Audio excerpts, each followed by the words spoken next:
Back with our last segment here on Tech Pulse, and we're talking about AT&T. Now, recently this week, AT&T decided to unleash something, a little different. AT&T's Street Charge provides free power for your mobile devices like smartphones and things like that. Now, AT&T kicked off their Street Charge program on June 18th.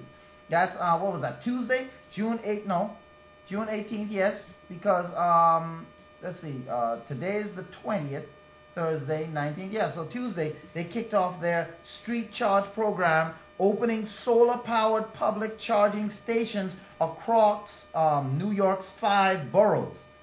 The Street Charge program grew out of the aftermath of Hurricane Sandy, which devastated a huge chunk of the East Coast last fall. Obviously, no one can forget that. Many New Yorkers were left without power and with their smartphones, and when their smartphones died, they had no way to connect to their family, friends, even work, things like that. They had no way to connect. Now, the Street Charge, the good thing about the Street Charge is that the Street Charge stations have a variety of connectors to accommodate most smartphones, including USB, micro USB, 30-pin connectors, and lightning connectors. They draw power from solar panels at the base of the kiosk and store them in lithium-ion batteries at the top, continuing to deliver power throughout the night.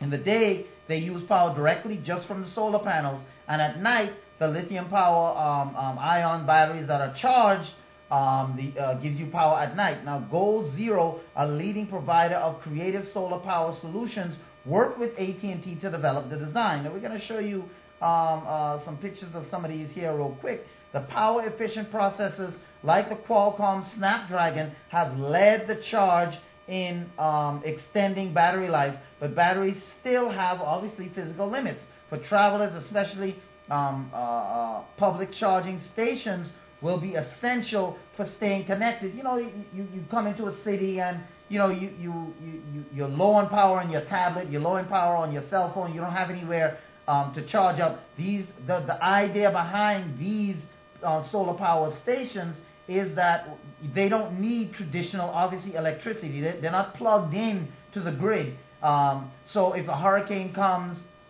if some natural disaster comes and devastates to where power is out, these things are still running and they can provide power for anyone so they can stay connected. According to AT&T press release, the power is free to the public as a part of an effort to keep New Yorkers connected. This isn't the first time AT&T has forged a path on behalf of smartphone users.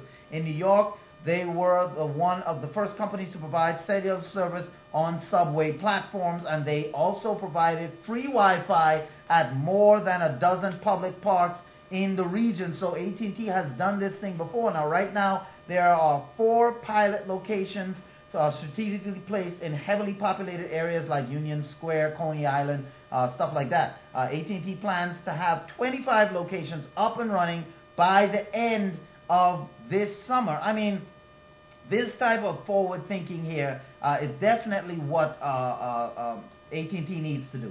Definitely, not just AT&T, but other companies. I mean, imagine what this can do for natural disasters and things like that. People who can't get power any other way, or for whatever reason there's a blackout or something like that. This thing it runs on solar power. I mean, Devin, what do you think about this initiative by AT&T? I mean, this is definitely something that other companies need to follow suit. Right here, you're looking at one of the test stations right here. I'm just trying to zoom in on it. Here we go.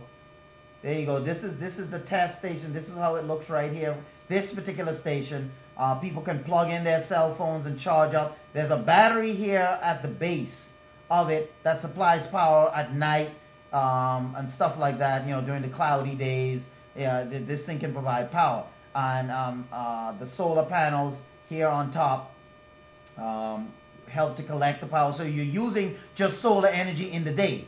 And then at nighttime, it'll be running off the batteries because the batteries would have been charged.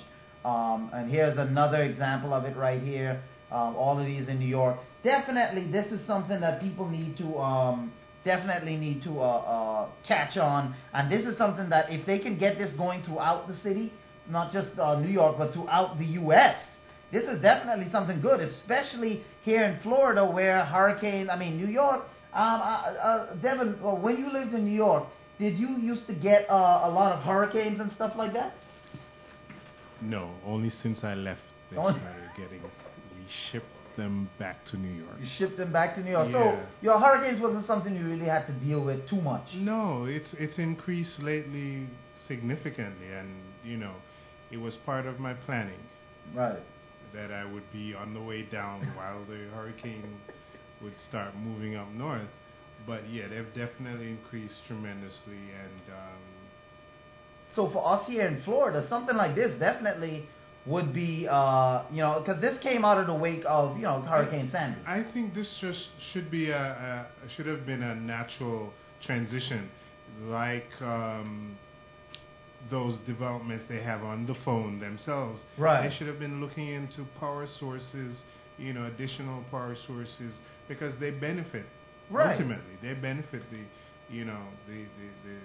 companies. So I think it's a great thing, great idea. So hopefully they can bring this thing here to Florida. I wonder why, all the test markets are in New York, Kansas. When are they going to test market something right here in Florida, man? Right in Coral Springs. We need to get these test markets going, man. They need to recognize that the age groups are falling down here in Florida.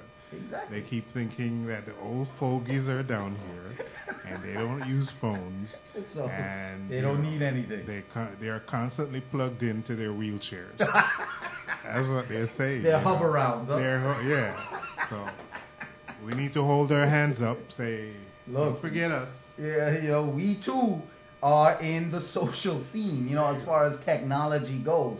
And speaking of technology, Amazon unveiled their social gift card for Facebook users. Now, what is that? Well, Amazon, they unveiled a completely new type of gift card that can be delivered to friends or family via Facebook. The gift card allows multiple Facebook users to combine funds to send a gift card to a friend. A special birthday greeting can be sent along with the gift card.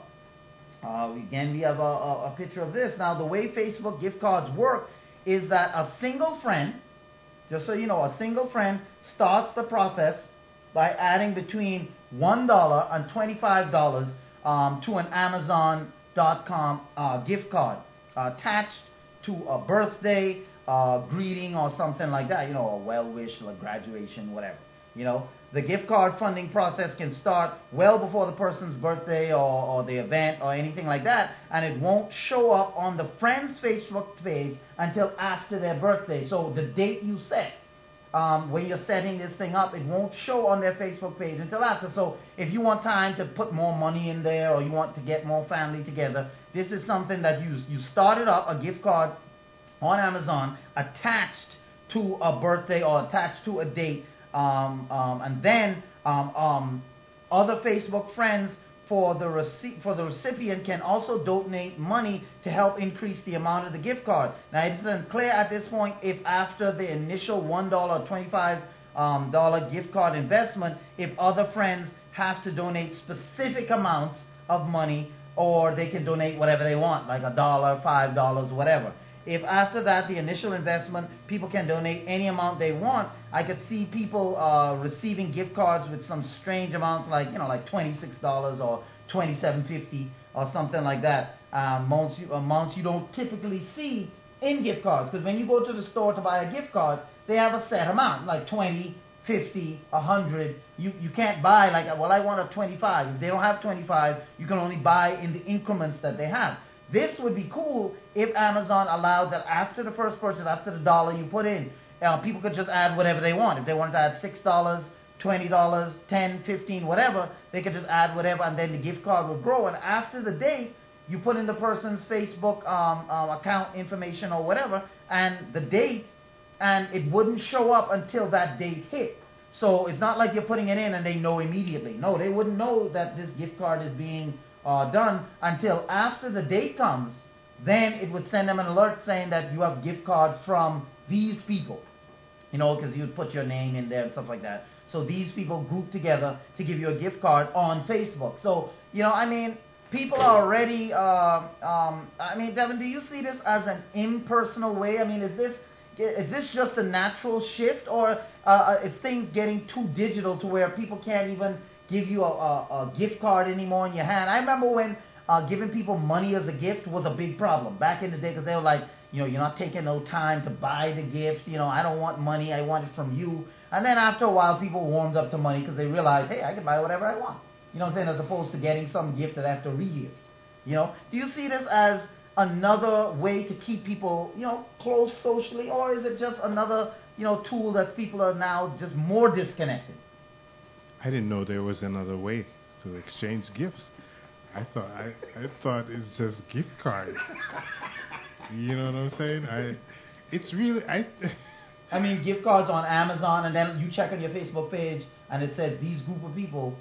I think it's really cool, and you know, just even our way of connecting people that weren't able or aren't able to come to a wedding, and what we're planning to do to make people accessible, you know, to watch a wedding, be able to send a gift, whatever, be able to send a wreath, a greeting, a donation while the wedding, the funeral, whatever is going on. Right. I think, you know, it's just a natural way of our new generation, our new time. And, you know, if you don't like it, just send a gift to me. I'll, you know, if you think it's too impersonal, I'll post my information. You can forward the gift card or the with no problem. Huh? Yeah, no problem at all. I don't think it's too impersonal. Matter of fact, we here at Pulse E-Media accept. If you don't want your name, fine. You know, just send us the cash. Send it to us. Yeah, send it to us. We will not be offended if you don't attach your name with it. No offense taken. No offense taken. No, we won't look and say, oh man, this person is impersonal. No, nothing like that. We're going to say, you know what? We respect your privacy. Thanks for the cash. So I think this is something that's good that Amazon is, because I mean, people are on Facebook anyway. They're on these social networks anyway. So if you can, I mean, you're checking your Facebook page and it's your birthday or it's your graduation or it's your anniversary, whatever, and all of a sudden you see, ping, a gift card to Amazon for $250 or $260, you know, because, you know, your friends got together. And that's cool because people buy on Amazon anyhow. So I don't see it as impersonal. I actually see it as people taking time out, you know what I'm saying, to set this thing up, because they have to set it up on their end and then get all the people together so that they too can add to it. So I see this as a good thing. You know, I don't see it as too impersonal or anything like that. Well, we have reached the end of another Tech Pulse. After coming back from the break, we came back hitting the ground running, came back hard. And, you know, this is just what we do here on Tech Pulse, and we just want to let you know that good show. The more you join, matter of fact, I'll give you a challenge. I would say that if your knowledge of electronics and technology in 2 weeks of watching this show doesn't improve, then that means that you're not watching the show. We'll send you a gift card. We'll send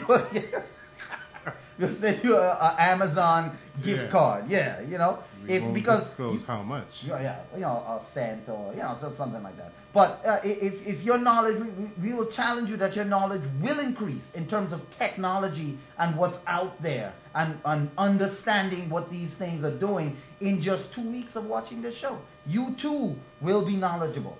So continue watching, and we want to thank everyone for joining us today on Tech Pulse. Woo! Another action-packed show down to the wire. And tomorrow, once again, we're going to hit you up with another bunch of tech news and reviews. So we thank everyone for joining us here on Tech Pulse.